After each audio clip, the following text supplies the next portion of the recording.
It's time to swarm the 402. Welcome to the Nebraska Hawkeyes. These guys are brave.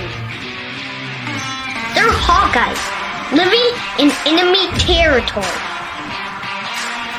Listen, these guys are way past their prime, but they're still Hawkeyes. They're spreading the Hawkeye hype to all of Nebraska.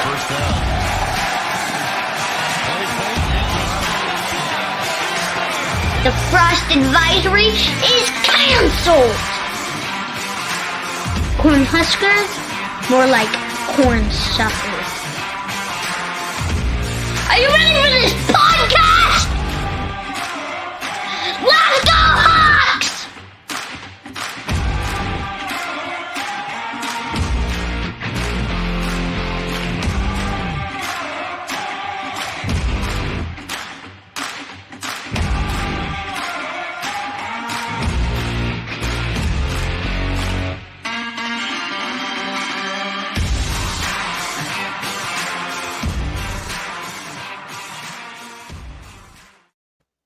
All right, welcome back to the Nebraska Hawk's Nest, your Hawkeye oasis located in a nasty little Nebraska desert. We are joined here today by Chris, Ruth, Director of Hawkvision, Assistant Athletic Director at the University of Iowa.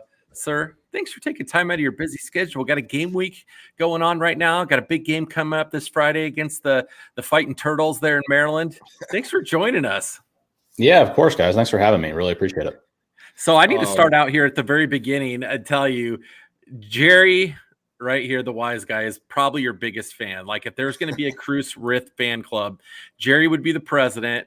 And Jerry did bring me on as a member of the fan club. You know, I've always watched all the videos, and I've always been a big fan of them and what you guys put together. They get me super hyped. I watch a lot of them before I watch an actual Hawkeye game, but Jerry was a major advocate for you. So this is a pretty awesome time. Jerry has been really promoting you out there to everybody out there in Hawkeye land. So this is pretty exciting.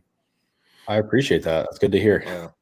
After that big intro, I thought maybe I'd just throw up a really underwhelming high and then take it off from there. But no, seriously, Chris, for those of us that don't live in Iowa and we don't get enough Hawks information, you know, and you're basically the airwaves are filled with the other teams. I mean, these hype videos, they come out and I mean, it's just play, rewind, just constantly, man. And honestly, I really firmly believe after seeing the videos from other departments at other schools, I mean, I think we got the best ones in the nation. I mean, I don't think anybody outdoes your department. So anyway, but enough about our thoughts. Let's get to know the man and the staff behind all of these productions. Chris, tell us, start back at the beginning. Tell us a little bit about where you're from, education, how you got into production, and how you ended up in Iowa City. Yeah, absolutely. So I did my undergraduate at Florida State, and I actually grew up down in Central Florida. But yeah, I went to Florida State actually. That's where my wife was going, and we weren't married; like we were high school sweethearts. And I based my college decision really off where my high school girlfriend was going, and totally panned out, worked out great for me. We're married, 2 boys living in Iowa now. Nice. But yeah, I went to Florida State, majored in media production there. They have a really strong program down there for video production. Got a lot of really great experience as a student there, worked there after graduation at Florida State, worked there as a student and after graduation. And a few years after working there, just kind of started looking around at some jobs and ended up coming to Iowa. I had never been to Iowa before, but in my interview, it was awesome. It felt right. It felt like family. When I first got up here, I actually worked directly just within the football program, was the position I took. And yeah, man, it was awesome. Like I was just blown away by my visit to Iowa City, the people, my coworkers now, meeting with Coach Ferentz, which I mean, that blew me away. He came and met me for dinner. It just couldn't have been better. And it's really panned out over the years and why we're still here. All right, Chris, I got a 2-part question for you here. Okay. What is going on with Florida State football right now? It is not looking good. Things are not trending in the right direction. And second part to that question, if Iowa and Florida State were to meet in a bowl game, what colors you wearing? Yeah, no, that's a good question. Two good questions. Florida State has a special place in my heart. Obviously, that's where my wife and I went to college. But like, I didn't grow up a Florida State fan. Like probably a lot of kids grow up in Iowa. Florida just is not that. My parents are not from Florida. They didn't grow up there. So for me, going to Florida State, special memories, special experiences there. But man, it has been rough seeing since I've left there. It was funny. The year I left, the very next year, they won a national championship. I'm kind of tracking back from that a little bit. I did have a chance to be around Bobby Bowden. Really sad to see his passing. And he was an amazing coach. And I'm happy that I got to experience a little bit with him there as the head coach, as a student. And then I was there for the transition to Coach Fisher. And,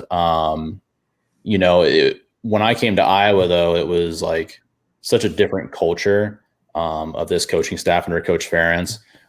Just truly made my family feel like family. It's kind of like I pay attention to Florida State a little bit, but probably not as much as a lot of people with where they did their undergraduate at.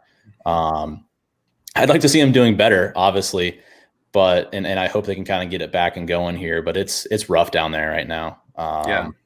They had the longest bowl streak going, and I was happy to see that when I was there. And it's they got some work to get back, but I think they have they have a lot of things in place to be able to do it. It's just that stuff takes time, and it doesn't change overnight. So I don't know about you, Jerry, but I kind of got from that he's going to be wearing black and gold. Like, that's he's a Hawk now.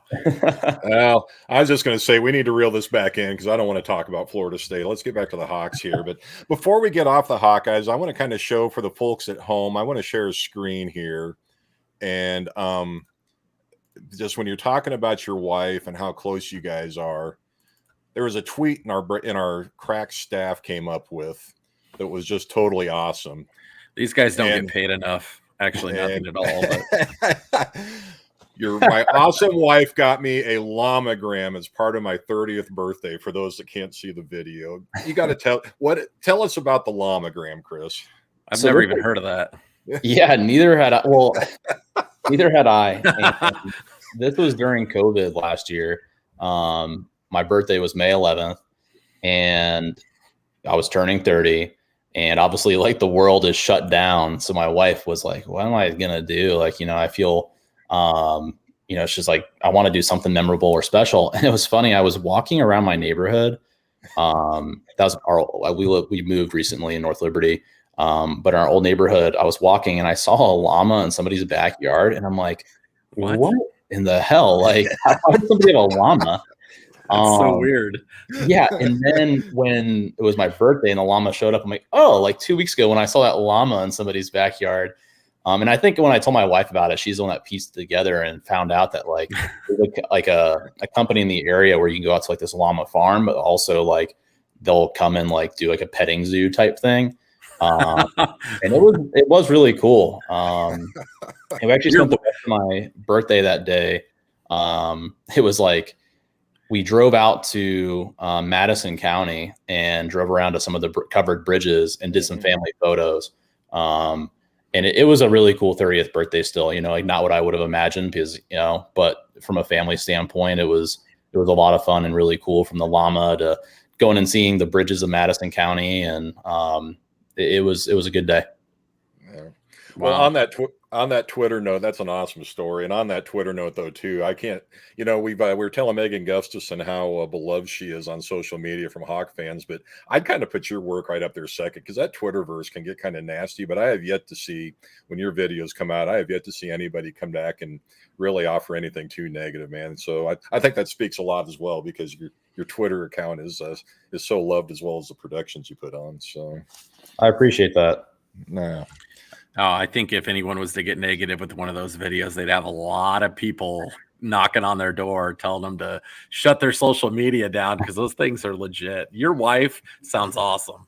That is super cool that she did that. That's hilarious. I love the sense of humor involved with that.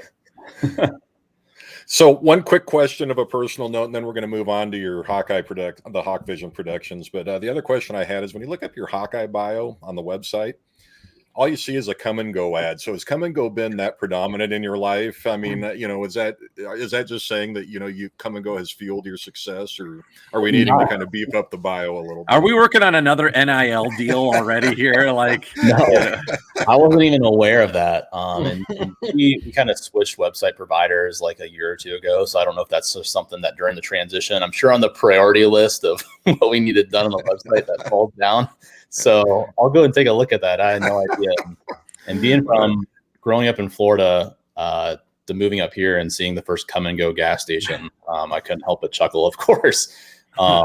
And even on that same note, we've learned to now love Casey's Pizza. But the idea when we first talked to people up here that like, wait, like you get your pizza from a gas station? Like not in Florida. Like you're not telling me that's good pizza, but it's good pizza. Now you guys get like something in Florida called boiled peanuts at gas stations that have made me physically ill. Both times I tried them, I'm like, the first time I went down for the Outback Bowl, and I'm like, all right, I got to try these boiled peanut things. And my dad was coaching high school football down there at the time. And he's like, they're wonderful, Adam. They're delicious. Like, it's really a local thing. And I tried it, and I was puking the whole night after that. And so I'm a slow learner. I come back again for the Outback Bowl again when we play in the freaking that bowl game about every other year. And I decided I was going to try the spicy boiled peanuts. Asian, yeah. Yeah, and that tore me up too. I have a lot of faith in my stomach, and I usually don't ever have stomach aches, but the boiled peanuts down in Florida can really cut you off at the knees. I can tell you that. Did you get them at a gas station, or did you get them at a stand? Gas station. Okay, so like I would equate that to like everyone here is like has like their stand they go to like get their sweet corn, right? Okay. Like in Florida, you have your stands that you know of where it's like that guy that has the best boiled peanuts. And my wife was the one that turned me onto it. And sometimes on road trips, like we'll see like that little beat up like stand on the side of the road, like a little cart, and it's like stop, get some boiled peanuts, They're super good. Like that's why I put down the whole bag. I'm like, all right, like Dad, you're right. These are super good. And then like 45 minutes later, like I straight up food poisoning. Like I'm leveled. But enough about me and boiled peanuts, Chris. Tell us a little bit about how you got into the video production game, what sparked your love for it, your interest, and really what helped you get to where you are today. Yeah. So even from like a really young age, I just always enjoyed, messing around with the family camera, whether it be like our like photography camera. And my mom usually had like a DSLR laying around, or like, I think the earliest video camera I remember shooting on was like an old, like our family camcorder was like an SVHS like camera. And I just thought it was the coolest thing. And my brother and I like always really had a passion for technology. Like in 5th grade, like we had a TV production class that was like really just like the school news. We would do like one taping like a week. And then just from there, like I always was messing around with cameras, photo or video, like really enjoyed it. And when I decided to go to Florida State, like I actually went like originally, like school was always like, I didn't have an issue usually getting good grades. So I went originally as pre-med to Florida State. In my first semester, that first summer, it was like, no, like, what am I doing? Like, this is not what I'm passionate about. Like, I was worried about like making, how much I was worried about the financials of it. Like, oh, if I'm a doctor, that was like where my 18-year-old mind was. And when I talked to my friends, and it was like you only live once, like might as well do something you're passionate about. And I feel like some people don't know what they're passionate about sometimes. And I feel like I was lucky to realize that, especially in my first summer at Florida State, my first semester there. And I was just really lucky that there was a great program set up there. As a student, I started off running cameras during football games for the video boards. that was a little down the road. I mean, it was like being at a volleyball match and they're streaming a game and running one of those cameras and slowly working my way up. And, by the time, before I even graduated, I was directing our video board shows for our men and women's basketball games. But for football, like the one place I always wanted to be, and it's like the thing I love the most, is being on the sideline. Like growing up, seeing NFL films, it's like, just like in awe of these highlights. And like, that's what I always wanted to get experience doing, and what I love a lot of things about my job and what I've done over years, but that's still like, there's nothing like being on the sideline on game day and only having one shot to capture a highlight. And even this past week, it's been a while since something bugged me, like in terms of like that I missed, but after our fumble recovery against Colorado State, I like instantly like kind of sprinted with the defense as they were celebrating. And like, I kind of got trapped on the sideline with them as they were celebrating, and I'm trying to like get out of like them celebrating. And I'm like, oh crap. Like, and I look up and I see the huddle break, and I'm like, this is going to be a touchdown on the very, it's a touchdown on the very first play. In the case of like, we covered the game. We can talk about that later. So we covered the game very well from a camera perspective, but of course it was like my corner, and there was other people that had the shot, but like it, truly bugs me when I don't get something that I know I could have gotten something really good. So, yeah. Have you always had the love of sports then too, Chris, along with your development and coming up as a video producer then, or? Yeah. So like, I mean, I grew up playing sports, but also like when I was like around in third grade, I want to say like I had, it's funny, like I was a Tampa Bay Buccaneers fan growing up. And I mean, watching that team at the time, it was like Warren Sapp and Derek Brooks and Warwick Dunn and John Lynch. And like my like idol though was Mike Allstott. And the only reason I knew what Purdue was because I like knew that like Mike Allstott went to Purdue, but like the big neck roll, like the dude just, like, he's a beast. Yeah. It was, so I had a passion for football from a young age, and like, I was very much like an average athlete. So when I was at Florida State and I started to realize like, oh, like I have a passion for video, but like, oh wait, like I can take this passion that I have for video and this passion for sports and do that as my career. Whereas, a lot of people, there's so many different ways or different parts of video production you can work in, but like the sports video production world was what I wanted to be in. So yeah, it's been really good. That's awesome. I think that's what I want to do when I grow up, Jerry. Well, I was just thinking that he said he was an average athlete growing up, and I kind of aspired to be an average athlete. I just rode the bench a lot. So yeah. But anyway, so take us in now, Chris. You were, doing a little bit of math too. I mean, you're saying you just turned 30 last year, and I read an article that you were put into this position basically as a start back in 2013. So I mean, you were basically just out of college when you came up here, weren't you? Yeah, I mean, when I got a lot of experience as a student at Florida State, and like that experience was so valuable. And I was very lucky that there was also the way the timing worked out there with the staff. I talked to my boss down there, and when I was in school, and I was like, hey, like, do you think I'll have a job waiting for me here, like when I graduate? He's like, yeah, absolutely. And I'm like, if I graduate a semester early, is that still the case? And he's like, yeah, sure. So I was like, well, I'm gonna take some summer classes and get done with school because like I want to work. And even my last semester, I took like an internship where I was allowed to do like, if I was working 40 hours a week, that counted for 12 credit hours, that's all I needed for graduation. And like that last semester, I worked on our coaches show down there, and it was an hour long on Fox Sports. And like when I turned in my final like project of stuff, it was just all the content I had produced during that like last internship. And yeah, I mean, I had that job waiting for me.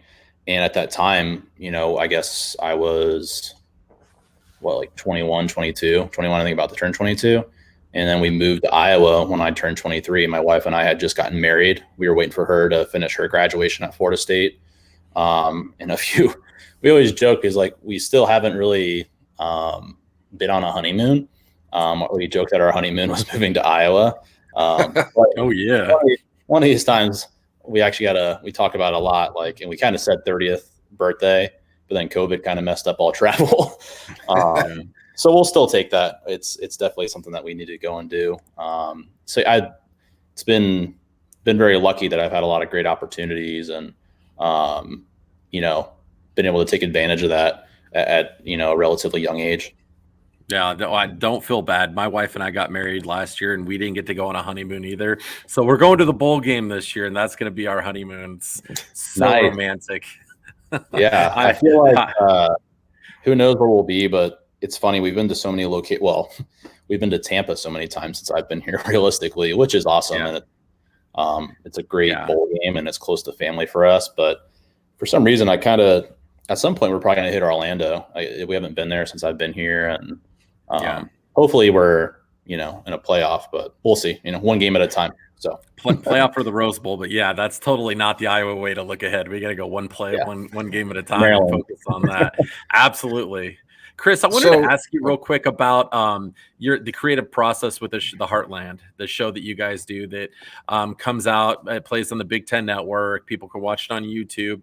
One of my favorite shows. I have it set to record on my DVR every time it hits, and I usually watch it at least a couple times a week. And it's a really great recap of the previous week's events. Walk us through your creative process on that show and how you guys came about doing that.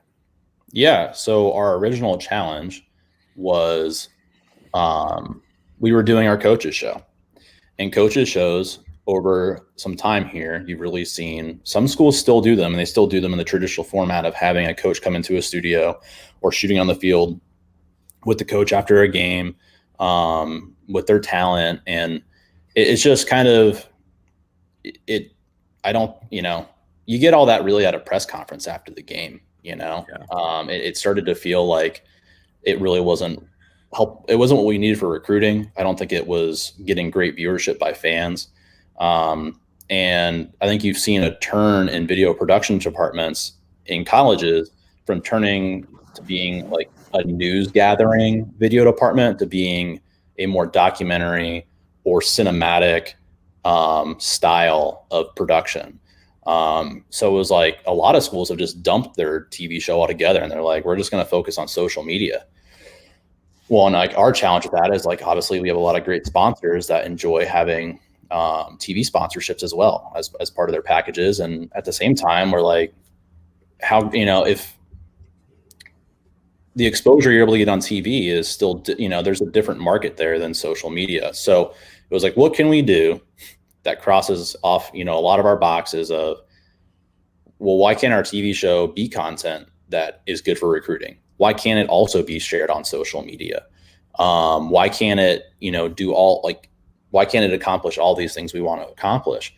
So then it was started thinking about like, all right, what is this actually going to look like? And, we knew the success of The Journey and other shows that truly like actually more look at having a feature involved where you're telling the story. I mean, that's The Journey is really what we kind of modeled it after, of picking a storyline and telling that, but then also showing the highlights from the game in a different way, in a cinematic way. And this is kind of just what it's turned into. And it's a lot of fun to work on. It's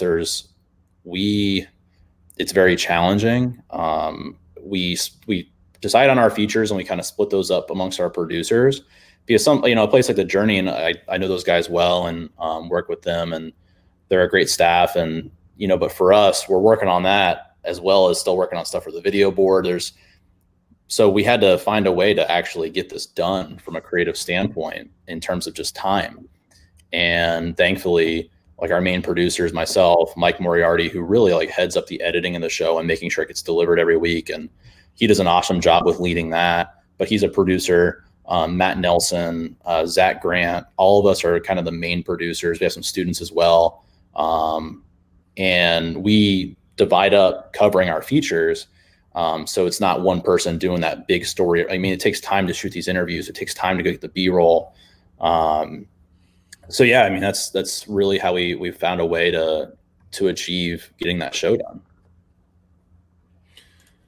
So how much do you have to do then with your Hawkvision and things when you're talking about the advertisers, Chris? Do you have complete creative control over everything that's on the video board, or I mean, are you helping create the ads as well and things like that? It depends. Like we work with Hawkeye Sports Properties, who's a Learfield group, and most schools in the country are Learfield. And we have a good relationship with our Hawkeye Sports Properties group here.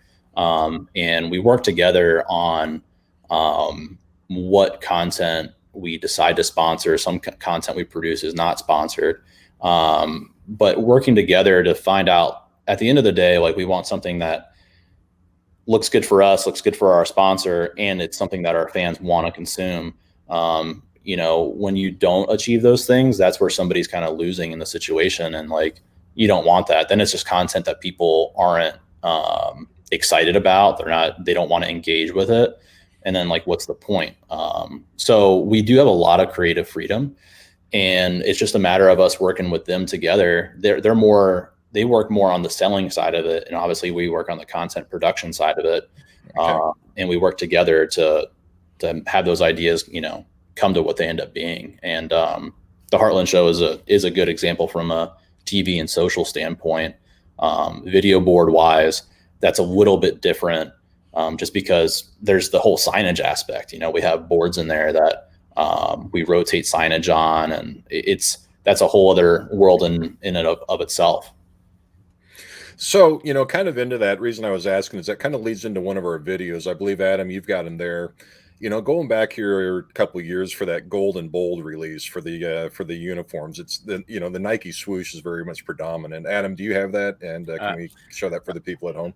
Absolutely. Thanks again to our production team for getting this for us. Go bottoms in my mouth, go, go, go. Go bottoms in my mouth, go, go bottoms in my mouth, go, go, go. Go bottoms in my mouth, go, go bottoms in my mouth, go, go, go. Go bottoms in my mouth, go, go bottoms in my mouth, go, go, go. Go bottoms in my mouth, go. Go bottoms in my mouth, go, go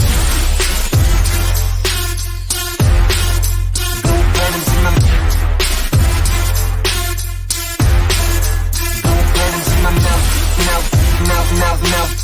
Go bottoms in my mouth, mouth. Go bottoms in my mouth, mouth.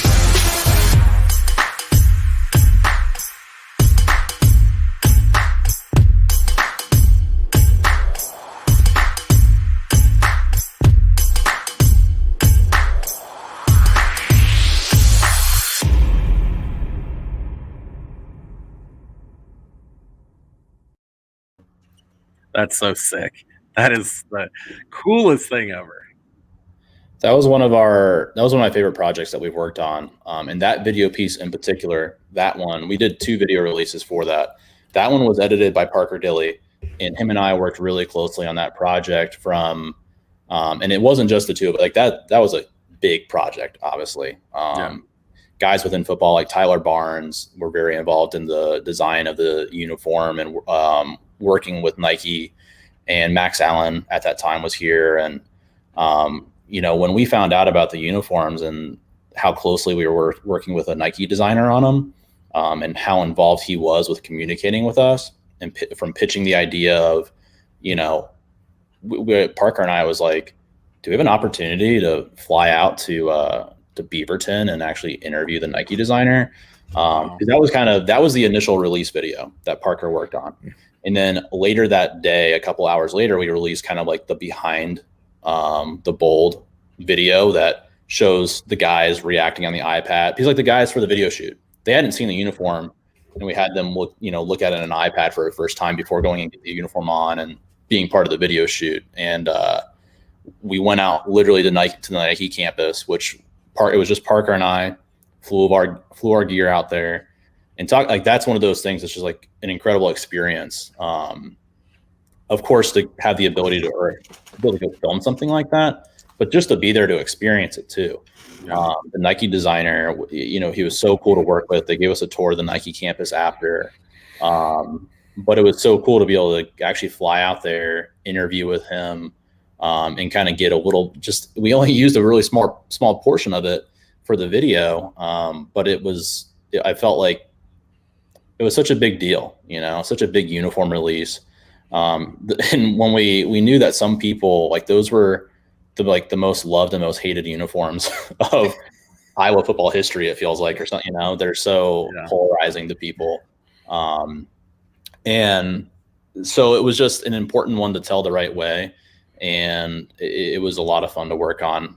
So many people, the photo side of it getting the Raptor, the Hawk there. There was a lot behind that entire production for sure. Chris, we really need to like make sure to like let you know too that like fans really want to see the version of that uniform in black. That's what everyone keeps talking about. We want the same thing. And kind of like what Oklahoma does and some of the more traditional schools is they have an alternate uniform that they wear every year, but it's the same alternate uniform, you know, that Right. But if we did something with that exact concept but flipped it and did a black one with the yellow numbers, I think, and I've heard from a lot of other people, they think too, that would be pretty awesome. What do you think about that? I think it would be really cool. I mean, I think especially when you start going all black like that, I think it's a really good and clean look. You know, I know it's been talked about kind of having, or, you know, and from the idea standpoint of like, hey, like what kind of uniform could we maybe have as an alternate that we wear more than once? And like the Nate Budgeta one that's like over your shoulder, that is like the blackout from the Ohio State game, right? Yep. Like that one, for example, like never stood a chance from the sense that like all the helmets were custom dipped helmets. And I mean, that one to me too, like the video shoot for that one was cool. And the company that we worked with, I think they're on the West Coast. I was able to send a helmet out to them and have them dip it. And I went ahead and chose, they're like, what number do you want on the side of it? I'm like, well, I mean, went ahead and went with 15. It was the year my son was born in 2015. Also was a great year for Iowa, and Josh Jackson had 3 picks in that game. So like, but it just kind of depends uniform to uniform. Like that one in particular, it was like, this, you know, are all custom made helmets. So each guy, you know, it's custom to them. And, but yeah, it would be cool to see an alternate that we wear more than once for sure. So how difficult was the Hawk Raptor to work with in that commercial? And was there any good behind the scenes stories with the players trying to interact with it? Or all the guys were really excited to hold the only guy I was really worried about holding it was Nate Stanley, just from like the arm quarterback standpoint. But no, the Falconers that were there were awesome to work with. And now obviously we have we're obviously now in the process of working with Falconers in the Iowa Raptor Center. And it's been cool from that shoot now to this to see, I mean, those Raptors, they're so incredibly smart. They're so well trained. Brandon Smith was like so excited. We did a feature on Brandon Smith that like, I think, you know, if you saw it with him with his snake, like he loves animals, and he gets really excited over stuff like that. So he didn't want to like give the Raptor back, you know. He was like, I get to be here forever. This thing is, you know, this guy's so cool. So yeah, no, it was really fun to see how the players interacted. So kind of going back again and into the next one, if you're ready to queue up the next one, this one's going to be Adam's personal favorite, I can guarantee you. But this is the one we did a couple years ago with the game intro with George Kittle. And we're going to play a little form of it and then have you talk a little bit about behind the scenes with George. Okay. I think, is that one, This Is Iowa? No, This Is Iowa 17 with Mike Daniels. Okay. I'm just trying to, all right, we're going to give this one a shot. I think this is it. When you step into Kinnick Stadium, you better be ready. You better be ready for a fight. You're going to get a knockdown, drag out, 10-round battle. Full of big hits, truck sticks, electrifying plays. To the corner of the end zone, caught. That's a touchdown. Touchdown, Iowa. She gets rid of it, one-on-one in the end zone. Caught. Touchdown. 6 seconds of hell.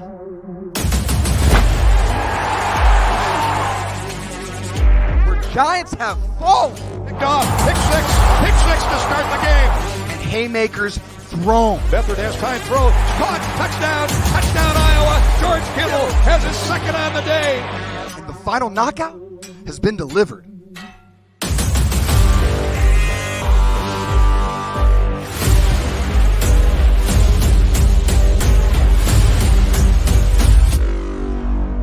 you ready?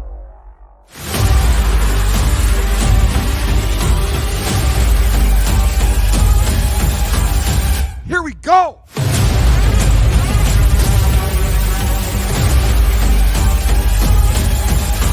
It's time to fight for Iowa! Wow!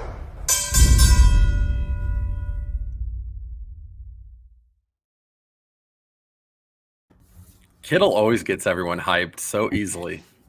Well, and I should explain, Adam's a huge WWF guy, so Kittle on the mic like that, and Adam, I know Adam was probably dancing in the background while it was playing. But anyway, how was the creative process on that? I mean, what led into that, Chris, and getting George on board? I'm guessing with his personality that we see, he was probably more than willing. But I mean, tell us a little bit behind the creative process and thought on that one. Yeah, every year we're kind of thinking about what we're going to do for the intro video. If we're going to use a former player, which one do we use? And I was like, it'd be great to use George. And I was talking to Parker, and Parker's like, yeah, it'd be kind of cool to do something maybe that's like somehow like wrestling related with him or something like within a ring. And I'm like, yeah, that's a great idea. I was like, that totally matches his personality and obviously some of his interests. And from there, it was like, that's a no-brainer. I loved Parker's idea for it. So I started reaching out, trying to find a ring that we could shoot in. And funny enough, in Iowa City, there's a boxing gym. Reached out to them, asked if I could come check the place out. They were all for it. The walls in there were already painted black and gold, which was awesome. It's funny, the one thing I wish I would have done more at the beginning of that video, but you're kind of constrained by time and just the flow of the video sometimes. And I wish I would have had like a few more establishing shots of like, we had a few of him like stepping through the ropes and into the ring, but like, I think some people might watch that video and not realize that he's in a boxing ring. So there probably could have been like 2 or 3 seconds worth of just like 2 establishing shots that would have like set the mood of the ring a little better. So I would look back on that one, and that's like one critique I have for myself on that. But George couldn't have been easier to work with. We had him in town shooting some interviews it was for multiple purposes, but like I remember like one of the things that we used the interviews for was at the NFL draft. We had, when we followed Noah Fant and TJ Hawkinson to the draft, and we had him back, I think it was the spring, like that spring, because we asked him questions about those guys, and he was part of those interviews, were part of that show. And when he was there for the interviews, I did ask him, I was like, hey, like, what's your thoughts on like being the guy for like our intro video this year? He's like, yeah, like, how do I do that? And I'm like, no, like, I'm telling you, like, if you want to do it, like, I mean, you can do it. Like, we shoot it. So he was all on board, and like, every once in a while I text him with some updates and when we were looking to do it. And we did it around a time that he was gonna be back in town, and Claire and his mom and his dad and his sister all came to the shoot, and they just hung out right outside the ring right there as he was going through stuff. And it really couldn't have been better. I mean, he was so easy to work with. So it looks like we lost Adam for a second there. I'm not sure. We always say the telegraph converters down in his part of Nebraska don't work real well, Chris. So I'll go ahead and continue this on. And but anyways, so yeah, that's always been one of our favorites. One of the things I'm always impressed with, and is who chooses the music for these. I mean, are you in charge of that as well? I mean, the music you guys use is always so spot on to what you're what you're displaying visually. And how does that music get chosen? It's really by whoever's producing the piece almost all the time. I mean, sometimes people might recommend something and it works out, but usually the producer, the editor who's really putting together the final edit, that final piece, is the one that finds the music. And music's been something that's been challenging from the days when it was like the Wild West on social media, and every college and program would use whatever music they wanted, to being part of like having our accounts get shut down because of using copyrighted music. And we've been through that here too. Yeah, it's all fun, right? And we, it's been kind of a fun challenge. And I think there's some people that get caught up in like thinking that you need like mainstream music to make good videos, but that can be like more wrong. Some of the best things you watch are not music that you're familiar with. And I mean, videos like that, it's kind of like a no-brainer in the sense that the feeling of them, it's almost like a movie trailer, and a lot of movie trailers have pretty epic music. So you look for something that's epic, that's instrumental, that has an orchestra maybe, and we have some pretty good music libraries that we have subscriptions with that have been really good for us. So. Well, and it's always so original. And I mean, so many of the ones you see from other schools, it seems like they try to go to old standards, stuff that everybody's heard before, whether it be classic rock or whatever it is. And that's what I love about the ones you guys produce, is it's always original new music, like you were saying, like a movie release. And I mean, to me, that's part of what sets you guys head and shoulders above the rest. So. And Chris, like if coming up this year too, if you're going to be doing another Nebraska hit film or anything like that, we have an item that's pretty prestigious we'd like to allow you guys to use. We got the corn belt for the Iowa-Nebraska game. So this thing's legit, weighs about 10 pounds. It's a big sucker. So where did you get that made? Oh yeah. Went through the same people that make the belts for like AEW and WWE made it. So yeah, it's a full-fledged legit title. So it's the corn belt. We're trying to promote it to be included as one of the part of the trophy that they play for. So if you guys need to use it for a video ever, you let us know and we'll definitely loan it out. Talking about Kittle, you guys got to get George on that thing, because like I'm sure you've seen on his social the past few years that he's pretty passionate about that Nebraska game. If he thought his eyes would get pretty big. I was actually just going to bring out an idea, because Adam's a huge wrestling guy, and so you can have the corn belt on the side. And I was going to say, get like Big E and Manders and maybe Kittle, and they can all body slam Adam and then take off with the belt and walk out. Hey, I'm okay with that. I'm okay with. I'll even let him put me through a table.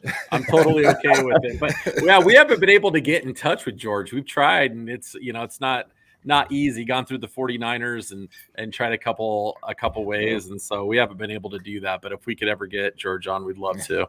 We caught George at a really good time, like right before he absolutely exploded on the scene. And okay, really, it's also, the way we work with our student athletes is really close. We see them so much in the building every day, and on projects that we're working on throughout their undergrad. And thankfully, we have the culture of our program. It brings in a lot of really good people, and you kind of build and establish these relationships. Even with former players. I was literally coaching my son's flag football team last night, and who do I see that's coaching the other team? Matt Kroll. Nice. And I've done features on him with A&F over the past few years. Every time I've needed in the Brad Banks intro video, I'm like, I kind of want to have a farmer like listening to the radio at the beginning of this video. Hey Matt, can I come film you and your tractor? So it's cool, the relationships you build, and it really helps when you are working on projects too. Well, and it's funny you mentioned that. We don't have time to get into all the videos. I actually copied them, but I mean, I could talk about those forever, but the intro and the Brad Banks, that series, because you guys did an individual one for each of the trophy games that year too, I believe. Iowa State, Nebraska, Wisconsin. But when you split the farming theme and everything, I can play a quick one of it. Well, just real quick. And I think what we got is a little bit of the behind the scenes video, but okay.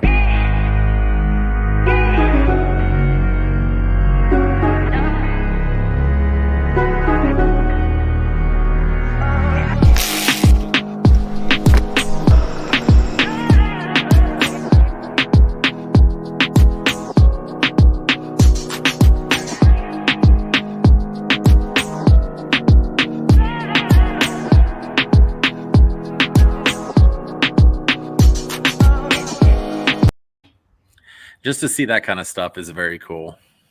And I recommend for our audience to go out and check out the behind the scenes, because it really, I think, shows quite a bit as far as what all's involved behind the scenes to come up with that finished product. But I was going to say the Iowa State video, ever since I saw that one, I have to watch it every week before the Iowa State game, because there's one line especially where it says, because again, this goes back to the writing, I think, and who you got doing some of your dialogue. But when Brad Banks says, this isn't about this today, it isn't about one day, it's about the next 365, and it cuts into Brodell's punt return for the touchdown. Yeah. And I mean, it's just that that still brings hair on the back of my neck up when I see that as a fan. I mean, it's just these videos are so exciting, but that's got to be probably one of my all-time favorites.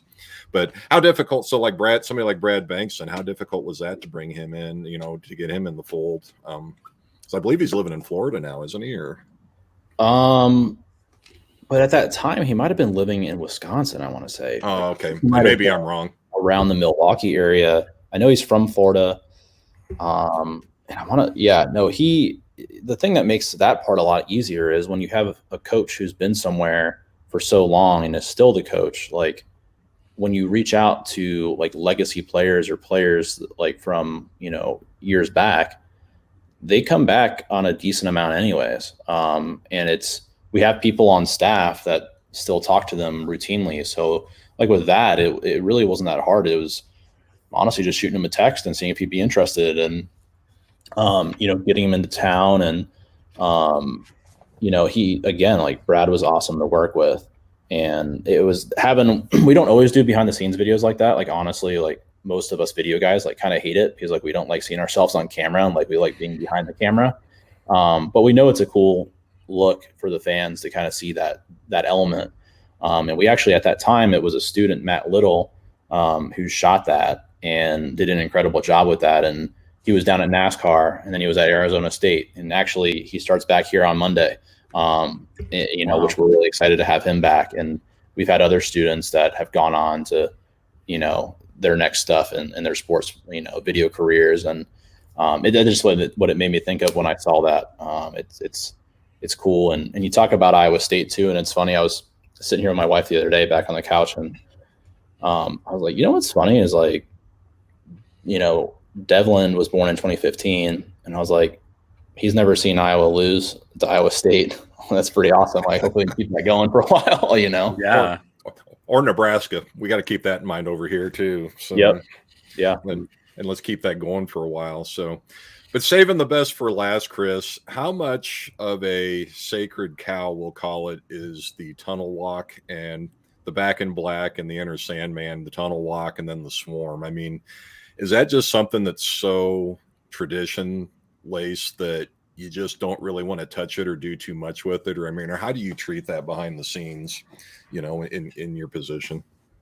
Yeah. I mean, like that's back when, like, I want to say we had that first intro video with Mike Daniels. I think that was like really the first intro video we did that was not just, it was like, well, where do we put it? Because the the tunnel walk is such a big element of game day.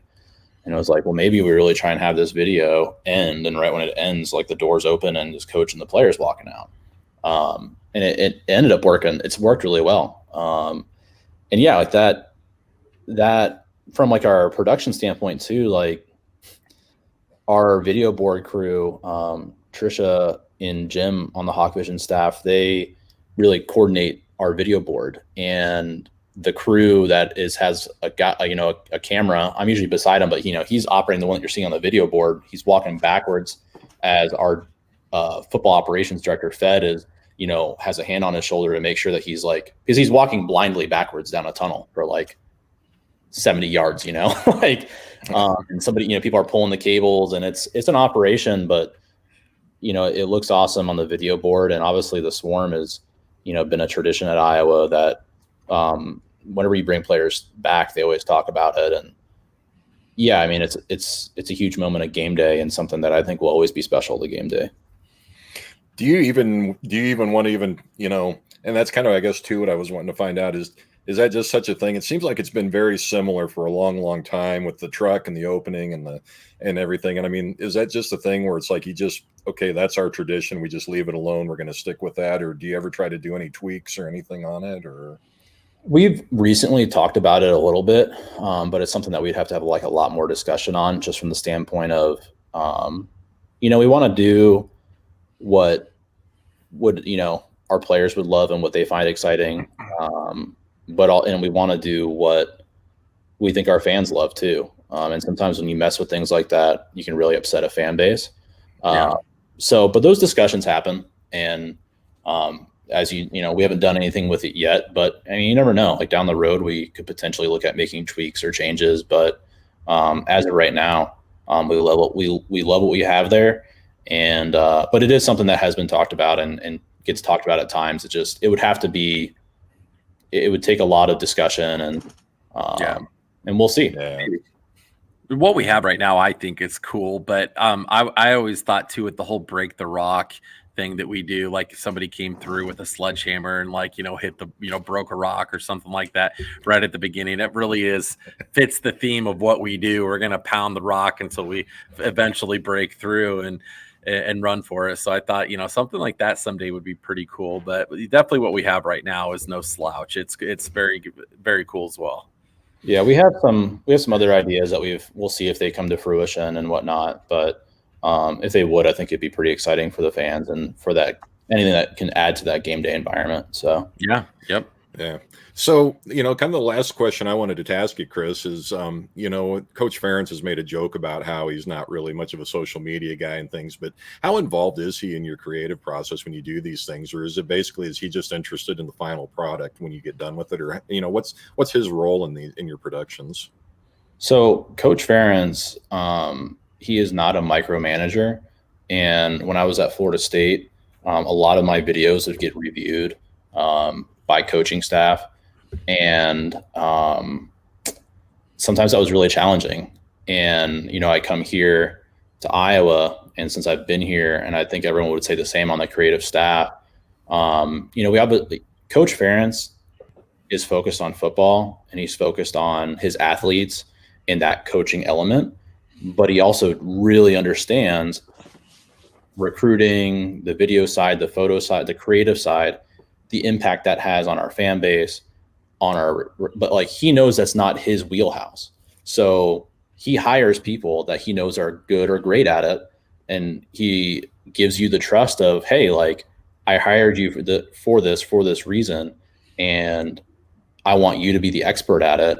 If you ever need anything, I'm here. And there's definitely been times where we go and run something past him if we're like, especially like when I first got here, like miking him up and guys up for the first times at practice. And whenever we wanted to try do something a little new or different that maybe they wouldn't have done in the past, we will run it past him. But he couldn't be easier to work with. And when it's taught me a lot about leadership, because when you just trust in people that, you have them there to do their job for a reason and do it right, it empowers you to do your job. And it works really well. So I would say he's not super involved in the creative process unless we ask him to be or want his review on something. And it gives us a lot of creative freedom. And we know at the end of the day that he's trusting us with this big piece of his program. I can't really see Kirk being like, move the camera 3 inches this way. It gets me on my good side a little bit better. I don't know. I just can't see him caring. Him just being like, move on. I don't care. You guys know what you're doing. Yeah. I don't think Kirk's trying to tell Chris to diversify into TikTok or anything anytime soon. So. No. Well, Chris, thank you so much for taking time out of your busy work schedule. We got game week. We got Maryland this week, hoping we can take care of business there. Last time I went to DC and we got up 14-0 and they came back and beat us. So that was a nasty little one, but hoping we can take care of it this year. I think we got a tougher team. And they're better as well, though. They're 4-0. We're 4-0, and it's going to be a pretty interesting Friday night clash. So, Chris, want to get your thoughts on the game before we let you go. You taking the Hawks in this one, and if so, by how many? I'm a video guy, so I learned about the video. But I mean, we have a lot of really talented guys, and I think we have a lot of potential. So I would love to remain undefeated and get a good win this week and keep on moving forward. So we'll see. Well, what I decipher from that is Chris says Hawks by 17. So, all right. What were you going to say, Jerry? Well, I just was going to real quick, being a Friday night game. I realize this one's an away game, Chris, but how much does being a Friday night game throw into the, how much of a wrench does that throw in the preparation since the Big Ten's tried to incorporate that? I mean, it definitely shortens the week, obviously. Right. Right. But you just kind of lose a day, but so do they, like Maryland's under that same time constraint. And that's something that our coaching staff, I think, does a really good job of. It's like, hey, like this is the mission ahead of us and, this is what we got. And no one really gets caught up in thinking about it. I mean, honestly, it would just be great to go out there, get a good team win and then have a great flight back, even though, we get back at like 3:30 in the morning. And on Saturday, you're sitting back going like, oh, yep, undefeated, like that's what we want. And from a production standpoint, kind of the same, just one less day to work with and things like that. But yeah, it just really shortens your timeline to, not only get some videos done, and to film things, cut things, get them sent out. It kind of crams that together, and then they're like, oh yeah, like we also got to pack our gear and get ready to travel. And it's different too, like when it's a bus trip versus a plane trip. That's about as far as we go in the Big Ten. So yeah. Well, Chris, we really appreciate you coming on. It's been, like I said, I've been a big fan forever. Nebraska's not that far away, but I think for Hawkeyes everywhere, I can speak for it. It's like these videos, you guys do such a great job, and it just kind of feels like it brings us back to Kinnick and Iowa City in so many ways. And again, like I said, seeing what you guys do compared to everybody else, I think we've probably got one of the best video units there is in the country. I mean, if not the best. And we just really appreciate what you do. And part of the fun of this doing these interviews is the fact that we can bring.